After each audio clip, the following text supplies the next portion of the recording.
let's go on and talk a little bit about some of the things that she was saying about American character. Okay, as a reminder again, the culture personality theory, which she applied to America, was that there are a core set of values that shape the larger cultural practices that reflects, or again, results in a distinctive pattern of culture. Second thing we might say here is that cultural differences were expressions of society's core values. So she's going to be getting America's core values by using this kind of approach. Okay, cultural values, of course, change from place to place. They're relative. And societies have a dominant personality trait, a dominant personality characteristic. And as I said before, the Ruth Benedict kind of motto, the culture is personality writ large, or something she's subscribed to. And then the goal of anthropology was to document these different kinds of patterns. Okay, and we talked about this before, basically culture being holistic and plastic, and molded by cultural experience. These are things we talked about before. Okay, so now we can critique this a little bit. So as I said before, people say, well, where's the history? I mean, does it make a lot of sense to kind of go in and talk about a culture without its historical background, which could be very important. Boaz certainly would argue and say that it would be, okay? And we never find that it's easy to disambiguate the relationship between culture and individual psychology, or how are they related? So does the culture somehow cause the individual personality, or vice versa, or what? These are ticklish questions that are really kind of hard to address, okay? And how is the individual pattern, or behavior pattern, okay? What best accounts for these observed patterns, okay? So there's a tad of a circular argument here that the basic personality is inferred from what the culture does, and we know what the culture does about the basic personalities that we see. So, there are some problems here that other anthropologists did note. But she certainly did link anthropology with psychology, which for some thought was a criticism. So what does she find in this book? And keep your powder dry.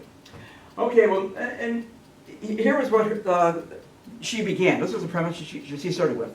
What do we see all the time when we talk about anything about American sociology, American culture? We're a melting pot. Okay, this seems to be like the first sentences out of anybody's mouth who's talking about America. Well, we are a melting pot. We're a nation of immigrants. To be sure, and of course, we're a nation of immigrants now. We are certainly a nation of immigrants back before the Second World War. And so, in Mead's opinion, this immigrant background of America is very telling, and it has a lot to say about how Americans are Americans, okay? And so in her opinion, okay, because we're a nation of immigrants, it's not that America is a certain way, not necessarily because we have people from Italy and Japan and this and that, whatever, but more importantly, the immigrant experience while they're here. And in particular, the idea that because of immigrants trying to achieve the American dream, they're very much mobile. They are trying to do their best. They're moving to where the best jobs are. They'll pick up and try to achieve their goals. And so they're kind of on the move all the time. And Margaret Mead says that this moving, in a sense, that we find immigrants doing, can impose some kind of anxiety, especially among the way you might raise children. So if you're going to start a new job, okay, and you've just been in the country for a while, and your children don't want to leave school and go to a new town and pick up and start all over again, this is going to cause some problems in the household, because you want to achieve that goal. You want to show everybody back home that you made it in America. You've achieved the dream, while your kids may be just as satisfied to kind of just stay home and finish high school. And so this can cause some conflicts between the first and second, and even the second and third generation immigrants. Okay, and Margaret Mead also saw that Americans, especially immigrant Americans, are driven to advance from generation to generation. And in fact, I certainly found this in my family. My father, he's a Russian immigrant. He was always talking about the world in this kind of rhetoric. He wanted things to be better for me than what he had. And I see this in all the kids I talk to. I mean, I'm sure you probably have heard your parents say the same kind of thing. They want more for you than what you had. And this seems to be a part of the American national character. I don't think you hear this quite so much in other places. I've never heard this. I mean, I think probably in Japan, for instance, when I talk to people over there, they want the best for their children, and they want them to be successful. But I never really hear this rhetoric where they have to be better. My son's got to be a lawyer. My daughter's got to be a doctor. They have to achieve these great goals. And there's not this sense of drivenness to advance that we find from generation to generation in the United States. And so what this means, according to Mead, is, and she, as you saw back in her Samoan work, the nuclear family was something that Margaret Mead really thought was a very critical aspect of both culture and personality in general, and American culture and personality specifically. In that what this does, this drive to advance from generation to generation, creates a nuclear family that tends to separate itself from its origins and from extended relations. Okay, so for example, like in my particular case, I had uncles and things back from Russia, which I never really met. I think I met them once as a kid, but I couldn't remember them, and I didn't ever see them again until my father's funeral. And it was a marvelous story to hear them talk. My father basically lived Dr. Zhivago, in the middle of, trying to escape in the 1920s with the Russian Revolution. I knew none of this. My father said nothing about it, and we had no contact with relatives because, again, my father had to move from job to job, and so the connections to to his family and the family of origins were severed. We had no connection at all, back to the folks in the Soviet Union. And whatever. So, and Margaret said that San Jose's case is not that unusual. That this is kind of what life is like for the immigrants in America. This is what happens when you want to advance. Okay. She uses the term third generation, a term we still use today, to describe the Americans of 1942. Okay. What she means by this is, okay, there was a lot of immigration taking place in the post-Civil War times, 1880s, 1890s, and so on. And so, for example, Italian immigrants coming over in the 1890s. Okay, then you see them in the 1910s and 1920s. Okay, now by 1942, we're seeing the third generation of many, many cultures that have come to the United States. The Italians, the Irish, people, the Swedes, people of various kind of groups coming. And she finds that by 1942, most of the European immigrants, or the Euro-Americans, that is, okay, were really not that much aware of their European roots. And they were striving to outpace their prior generations, as we talked about in the slide before. So in a sense, probably some of the reasons why, for instance, Italian Americans or German Americans were not interned to the degree, for example, that Japanese Americans were, is that it was felt on some kind of level, and they didn't need Margaret Mead to tell them that the connections that the third generation had to the old country was very, very distant. Okay, yeah, we'll celebrate just St. Patrick's Day. Yeah, we'll celebrate Columbus Day and stuff like that. But for the most part, no Italian Americans decided to kind of support Mussolini because they ate Italy. Well, Americans weren't quite so sure about the newer immigrants, the Japanese, but they certainly were quite content with the European Americans. They didn't really believe, for the most part, that they were going to betray the United States or whatever. Well, we weren't quite so sure about the other immigrants from other places. Okay. So this is another thing that Margaret Mead again says is a plus minus. That it's this, we can maybe call this slide the pioneer spirit. Okay.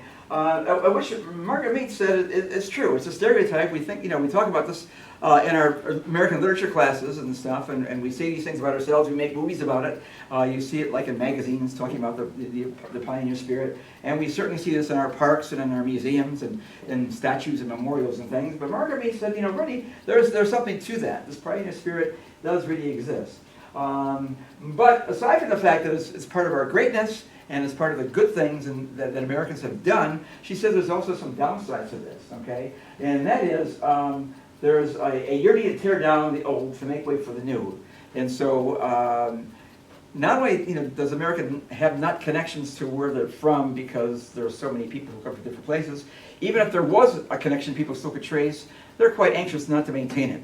Okay, we decided to kind of move on and do something new.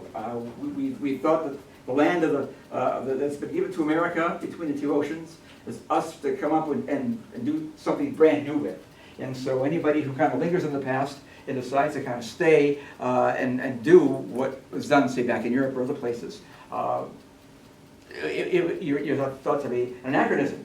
So, yeah, I mean, if you were at the time of the American Revolution and you wanted to kind of maintain a parliament, no, we're not going to do a parliament. We're doing something different. We're going to have a Congress. Okay, we're not going to have a prime minister or a queen or a king. We're going to have a president that we elect, or at least at the time the electors would elect.